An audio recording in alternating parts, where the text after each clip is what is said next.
দিল্লির ব্যস্ততম জায়গাগুলোর কথা যদি বলতে হয় তাহলে প্রথমেই আসবে সোমবার বিকেলের ব্যস্ততম জায়গাগুলোর মধ্যে এক নম্বরে দিল্লির লালকেল্লা। যেখানে লালকেল্লা তার ঠিক এপাশে মেট্রো স্টেশন, সেখানে পার্কিং, জমজমাটে ভিড় থাকে। সন্ধে যখন সেখানে ব্লাস্ট হলো, প্রচুর মানুষ সেখানে। সেই মুহূর্তটা কেমন ছিল ভিডিওয়ে ক্যাপচার হয়ে গেছে সেই মুহূর্ত। সেই সময় দেখুন मोहन ये हुआ है यहाँ पर। এই যে ক্যামেরা, কোনো লোকাল নিউজ চ্যানেলের কোনো সাংবাদিক হয়তো সে সময় বাইট নিচ্ছিলেন কারো। দেখুন সেই সময় ব্লাস্ট আওয়াজ, যে আওয়াজ নাকি 1 কিলোমিটার দূর থেকে শোনা গিয়েছিল, ভয়ঙ্কর আওয়াজ।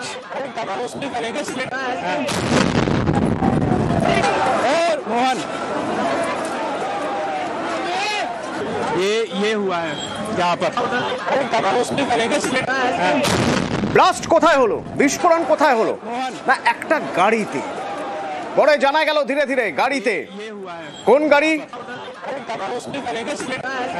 ভালো করে দেখুন, मोहन হরিয়ানার নাম্বার প্লেট HR26CE7674। এই গাড়ি ক্লোজ সার্কিট ক্যামেরার ফুটেজেও ধরা পড়েছে। Hyundai i20। এই গাড়ি ধীরে ধীরে ধীরে ধীরে চলে এসেছিল সিগন্যালের কাছে। সিগন্যাল রেড থেকে গ্রিন হওয়ার মুহূর্তেই ব্লাস্ট। কিন্তু এই গাড়ির তার কিছুক্ষণ আগের ছবি, সেগুলো তো ক্লোজ সার্কিট ক্যামেরার ফুটেজে আছে। যে ছবি বলছে এই গাড়ি বিস্ফোরণের আগের অন্তত ঘন্টা তিনেক ওই আশপাশেই ছিল, কোথাও কোনো পার্কিং এ, হয়তো কোথাও ধীর গতিতে যাচ্ছিল, ওই চত্বরে এই গাড়ি ছিল। দেখুন मोहन ये हुआ है यहाँ पर।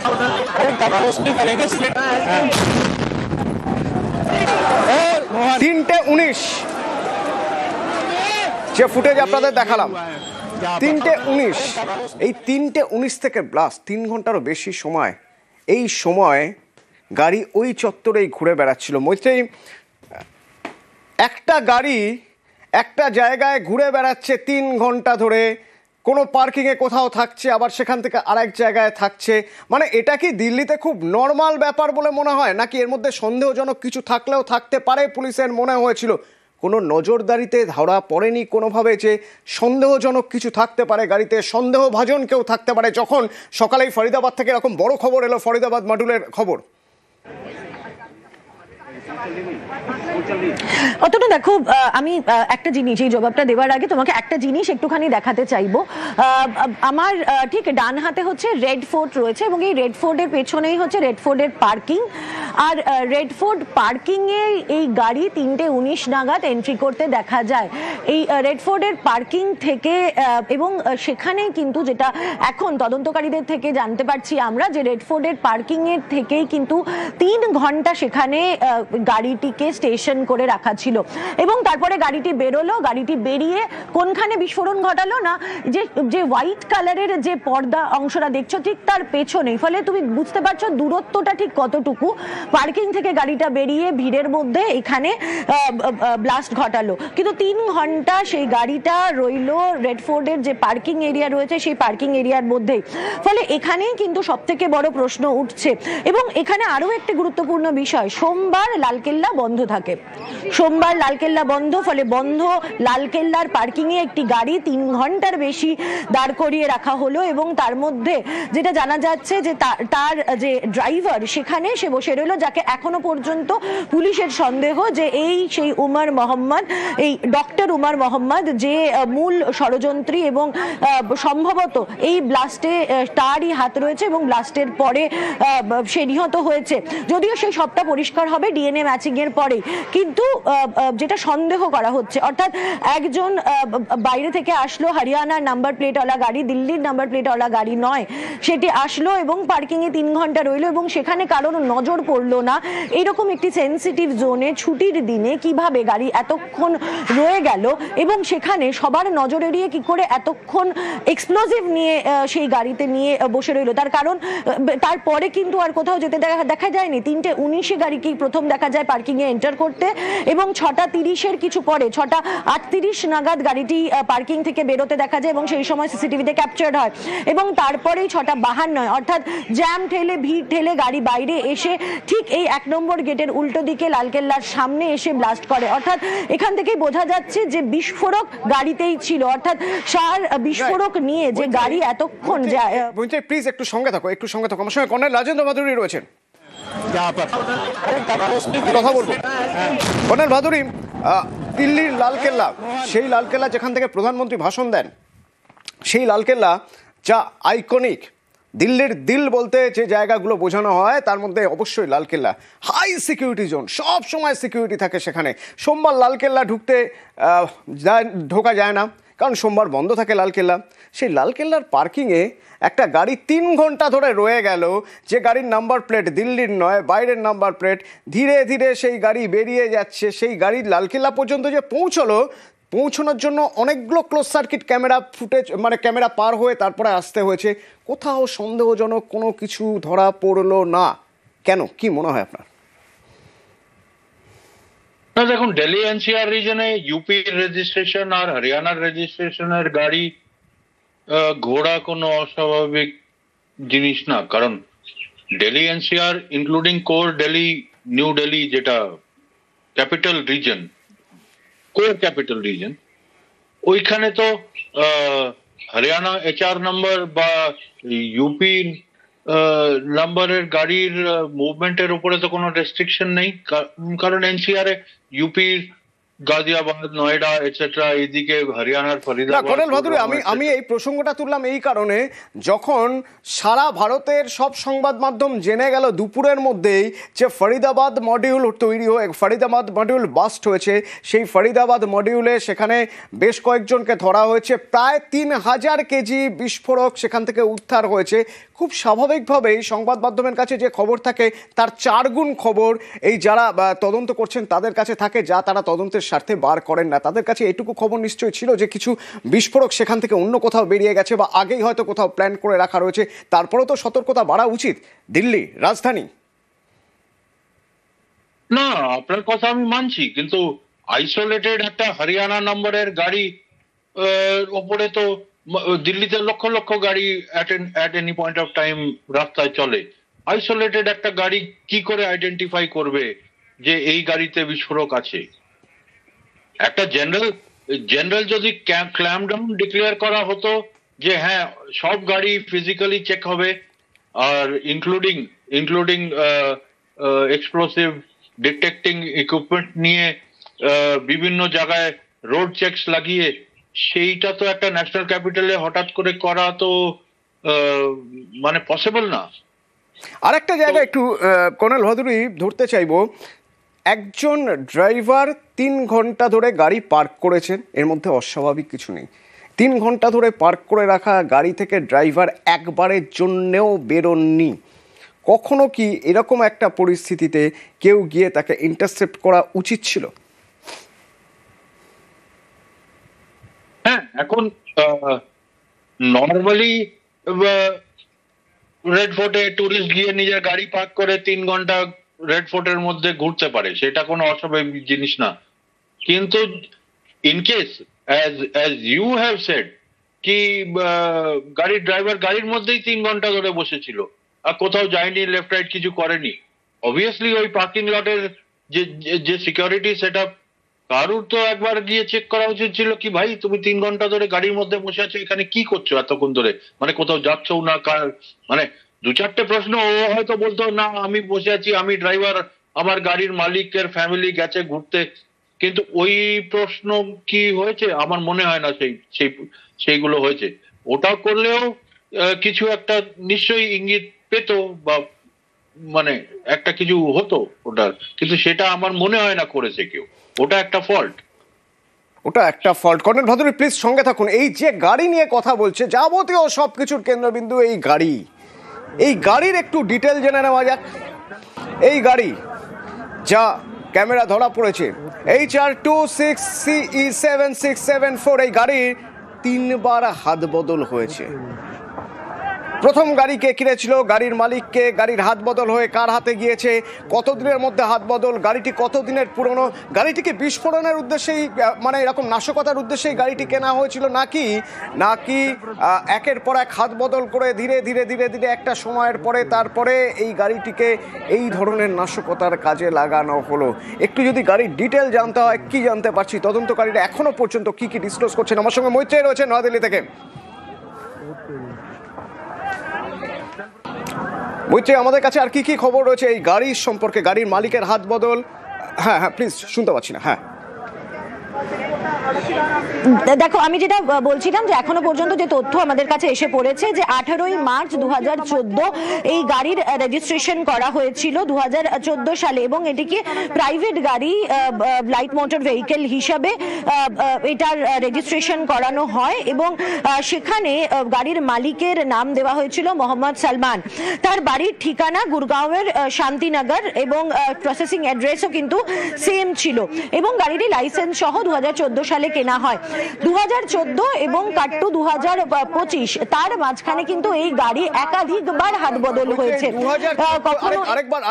আরেকবার একটু স্পষ্ট জানতে চাইবো, 2014 কার নামে গাড়ি কেনা হয়েছিল? দেখো, গাড়ির ইনফরমেশনের ব্যাপারে আমরা এখনো পর্যন্ত যেটা জানতে পারছি যে এই গাড়ি 2014 সালে কেনা হয়, গাড়ির রেজিস্ট্রেশন হয় 18ই মার্চ 2014 সালে, এবং এই গাড়িটি কেনা হয়েছিল মোহাম্মদ সালমানের নামে, যার পার্মানেন্ট অ্যাড্রেস শান্তিনগর গুরগাঁও। শান্তিনগর গুরগাঁও। মৈত্রীর সঙ্গে থাকো, আমার অপর সহকর্মী শান্তিনগর গুরগাঁও পৌঁছে গিয়েছিলেন কাল রাতে, এবং এই মোহাম্মদ সালমান তার বাড়ির সামনে থেকে আমার সহকর্মী কিছু তথ্য আমাদের সঙ্গে, কিছু ইনফরমেশন আমাদের সঙ্গে শেয়ার করেছে, শুনবো। जिस I-20 गाड़ी का बार बार जिक्र हो रहा है वो गाड़ी मोहम्मद सलमान के नाम थी, और मोहम्मद सलमान गुरुग्राम के शांति नगर इलाके के इसी मकान की तीसरी मंजिल पर किराए पर रहता था।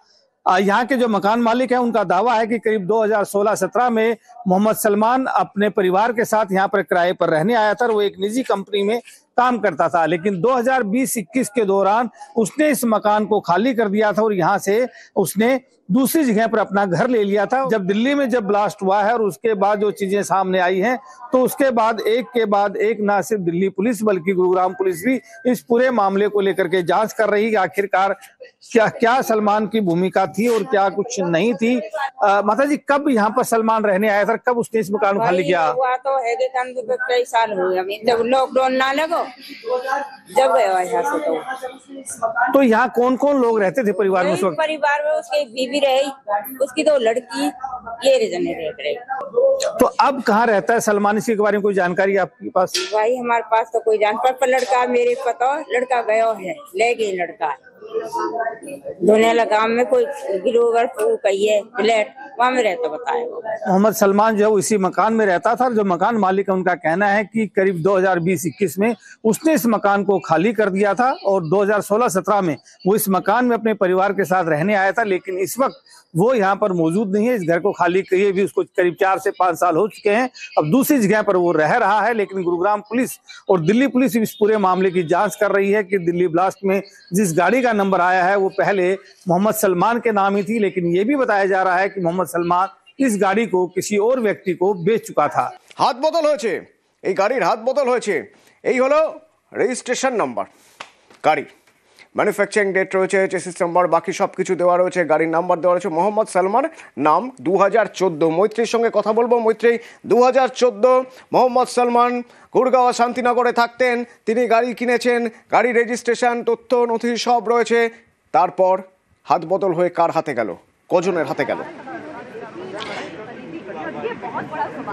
দেখো এরপরে কিন্তু একাধিক লোকের নাম শোনা যাচ্ছে এবং তার মধ্যে যদি শেষের কয়েকজন কারীর কথা উল্লেখ করা যায় তাহলে তারিক বলে পুলওয়ামার এক বাসিন্দার নাম উঠে আসছে এবং তার সঙ্গে সঙ্গে উমর মোহাম্মদ বলেও এক চিকিৎসকের নাম উঠে আসছে। এই তারিক এবং উমর মোহাম্মদ কিন্তু এখানে খুব ইম্পর্টেন্ট, তার কারণ হচ্ছে এই উমর মোহাম্মদ যে পেশায় চিকিৎসক, যেটা মনে করা হচ্ছে যে এই ডক্টর উমর মোহাম্মদই কিন্তু এই গোটা ঘটনার সঙ্গে যুক্ত এবং তার এই যে ফরিদাবাদ টেরর মডিউল, সেই টেরর মডিউলের সঙ্গে অন্যতম সঙ্গী এই উমর মোহাম্মদ। ফলে 2014 থেকে 2025 এই 11 বছরের মধ্যে গাড়ি অন্ততপক্ষে 3 থেকে 4 বার হাত বদল হয়েছে এবং শেষ যখন তারিকের হাতে হাত বদল হয় তারপরেও কিন্তু মালিকানা বদল হয়নি। ফলে গাড়ি যে খুব ফ্রিকুয়েন্টলি বদল হচ্ছিল, কারণ মালিকানা বদল করতেও গাড়িকে খুব সামান্য কিছু সময় হলেও সময় দিতে হয়, সেই মালিকানা বদল হয়নি এবং সেটি একেবারে গুরগাঁও থেকে সেই মালিকানা চলে গেল জম্মু কাশ্মীরের পুলওয়ামার এক বাসিন্দার কাছে এবং যেটা জানা যাচ্ছে যে শেষ সেই গাড়িটিকে ব্যবহার করেছিলেন ডক্টর উমর মোহাম্মদ, যে গাড়িটিকে চালিয়ে দিল্লিতে ঢোকে এবং রেড ফোর্টে 3 ঘন্টা ধরে যে বসেছিল যে তদন্তকারী অফিসারদের, তারা মনে করছেন যে উমরই গাড়ির সঙ্গে। এই যে তদন্তকারী অফিসাররা বলছেন আমাদের বা কিছু কিছু ইনফরমেশন আমরা যেগুলো পাচ্ছি সেটা সেখান থেকে বেরোচ্ছে যে গুরগাঁও থেকে এই মোহাম্মদ উমর তিনি গাড়ি চালিয়ে ডক্টর উমর গাড়ি চালিয়ে চলে এসছেন এবং এসে ব্লাস্ট করাচ্ছে। ব্লাস্টের সময় যাকে দেখা যাচ্ছে সেটাও উমর। এটা কিভাবে প্রমাণ হচ্ছে? দেখো এখনো পর্যন্ত কিন্তু এটা চূড়ান্তভাবে প্রমাণ হয়নি, তার কারণ এটা এখনো কিন্তু স্পেকুলেশন। তার কারণ ব্লাস্ট যে ঘটিয়েছিল, অর্থাৎ যে ড্রাইভার ছিল গাড়ির ব্লাস্ট হওয়ার সময়, সেই ড্রাইভারের কিন্তু শরীর একেবারে ছিন্ন ভিন্ন হয়ে গিয়েছে। ফলে এখন ডিএনএ টেস্টেই কিন্তু এটা চূড়ান্তভাবে প্রমাণ করা যেতে পারে যে যে ব্লাস্ট ঘটিয়েছে বা এই ফিদায় অ্যাটাকের পেছনে যে রয়েছে, যে মূল চক্রী, সে এই ডক্টর উমর মোহাম্মদই, সেটা প্রমাণ হওয়ার জন্য কিন্তু ডিএনএ টেস্ট করতে হবে এবং ডিএনএ স্যাম্পলিং ম্যাচিং এর ব্যবস্থা করা হচ্ছে। কিন্তু যেটা প্রাইমারিলি যে ইনফরমেশন তদন্তকারীরা পাচ্ছেন, যে বিভিন্ন ইনফরমেশন যেটুকু তদন্তের স্বার্থে তারা সবকিছু প্রকাশ্যে আনছেন না, এবং যেহেতু এটা একটি টেররিস্ট অ্যাক্টের তদন্ত চলছে এবং সেখানকার এদের এই জাল বহু দূর পর্যন্ত বিস্তারিত রয়েছে, সেজন্য আমরা সেটা নিয়ে কথা বলছিলাম। ধন্যবাদ মৈত্রী। পরবর্তীতে মৈত্রীর সঙ্গে কথা হবে। ফরিদাবাদ মডিউল, যে মডিউলে চোখ কপালে উঠে গিয়েছিল তদন্তকারীদের যখন তারা প্রথম দেখলেন যে ডাক্তারের বিরুদ্ধে কোথাও কোনো কমপ্লেন নেই, সেই সব ডাক্তারদের বাড়িতে, তাদের থাকার জায়গায়, যেসব জায়গায় ভাড়া থাকে সেখানে বিস্ফোরক আর বিস্ফোরক বানানোর সরঞ্জাম ভর্তি ঠাসা। প্রথমে 360 কেজি, তারপরে ধীরে ধীরে ধীরে ধীরে অঙ্কটা গিয়ে দাঁড়ায় 2900 কেজি বিস্ফোরক এবং বিস্ফোরক বানানোর সরঞ্জাম উদ্ধার হয়। তারা ডাক্তার, সেই ডাক্তারির আড়ালে তারা বিস্ফোরক তৈরি করছিল, নাশকতার চেষ্টা করছিল, বিভিন্ন কাজ করে যাচ্ছে এমন সন্তর্পণে যে কেউ কিছু ধরতেই পারছে না। আমি একবার কর্নেল ভাদুরীর সঙ্গে কথা বলবো। কর্নেল ভাদুরী, এটা একটা মডিউল, আমরা কি বলতে পারি যে ধরনের এই যে মডিউল, এই মডিউল এর আগে আমাদের দেশে আমরা সাধারণত লস্কর বা জয়েশ বা যদি এলটিটির কথা বলি, ঠিক এই নামগুলো বলছি একটাই কারণে, তার কারণ ফিদায়ে জঙ্গিও তারাই ট্রেন্ড করে এবং এই ধরনের মডিউল তারাই তৈরি করে। আপনি কি কোনো মিল খুঁজে পাচ্ছেন? না, আমি মিলের ব্যাপার বুঝছি না, but modules over a period of time ধরা পড়েছে। মডিউলস অফ ভেরিয়াস অর্গানাইজেশনস আমাদের দেশে, যেমন ফর এক্সাম্পল উলফার মডিউলস গুলো বাংলাদেশে এস্টাবলিশ ছিল, বোডোল্যান্ডের মডিউলস ভুটানে এস্টাবলিশ ছিল, এই নাগাল্যান্ডের মডিউলস নেবারিং বার্মাতে এস্টাবলিশড আছে। আপনি আমাদের একটু আইডিয়া দিতে পারেন এই মডিউলগুলো কিভাবে কাজ করে? না, এই মডিউলগুলো কিভাবে কাজ করে, পার্টিকুলারলি এগুলো খুব স্মল গ্রুপস, মানে 2-3 এর স্মল গ্রুপসে কাজ করে, আর একটা জায়গায় কনসেন্ট্রেটেড থাকে না। মানে 3 জন এক জায়গায়, 3 জন আরেক জায়গায়, আবার 2-3 জন আরেক জায়গায়। আর এরা এখন উইথ ইন্টারনেট আর মোবাইল টেলিফোনি এটসেট্রা এখন কমিউনিকেশন আর ফেসিলিটিস এত ভালো হয়ে গেছে দ্যাট খুব খুব নিজের ফিজিক্যালি ক্লোজ বসে থাকার দরকার এখন এদের নেই। মানে টেকনোলজি ওদেরকে অ্যালাউ করে যে ওরা মানে একটা মডিউল হয়তো তামিলনাড়ুতে বসে আছে, একটা মডিউল কাশ্মীরে বসে আছে, একটা মডিউল আসামে বসে আছে, and they are still in contact with each other and planning. তো এখন যে রেটে টেকনোলজি অ্যাডভান্স করছে আর কমিউনিকেশন ফ্যাসিলিটিস অ্যাডভান্স করছে, ওইটার একটা অ্যাডভান্টেজ এরা নিতে পারে। আবার আমাদের সিকিউরিটি এজেন্সি এদেরও আর এই আইবি এটসেট্রা এদেরও সতর্কতা বাড়াতে হবে, যাতে যেহেতু এরা এই কমিউনিকেশন চ্যানেলস গুলো ইউজ করছে, এত এদের কাছে খুব হাইটেক এনক্রিপ্টেড কমিউনিকেশন চ্যানেলস বা কমিউনিকেশন ইকুইপমেন্ট থাকা আনইউজুয়াল। তো আনক্লাসিফাইড ওপেন সোর্স চ্যানেল যদি ইউজ করে তাহলে ওদেরকে মনিটর করারও একটু সতর্কতা বাড়াতে হবে আমাদের সিকিউরিটি এজেন্সিতে। তো সেই সিকিউরিটির কথাই হচ্ছিল, ধন্যবাদ জানাবো কর্নেল ভাদুরীকে। সিকিউরিটির কথাই হচ্ছিল যে হয়তো ইন্টেলিজেন্স ফেলিওর, আবারও বলছি 100টার মধ্যে 99টা সাকসেসফুল হলেও একটা ফেলিওরে রক্ত ঝরবে, যে রক্ত ঝরেছে দিল্লিতে লালকেল্লায়। এবং যে ঘটনা গতকাল ঘটেছে তার সঙ্গে সঙ্গে হাই অ্যালার্ট জারি করা হয়েছে দিল্লি, উত্তরপ্রদেশ, সবকটা মেট্রো স্টেশন, আমাদের রাজ্যে রাতভর বিভিন্ন জায়গায় নাকা চেকিং হয়েছে।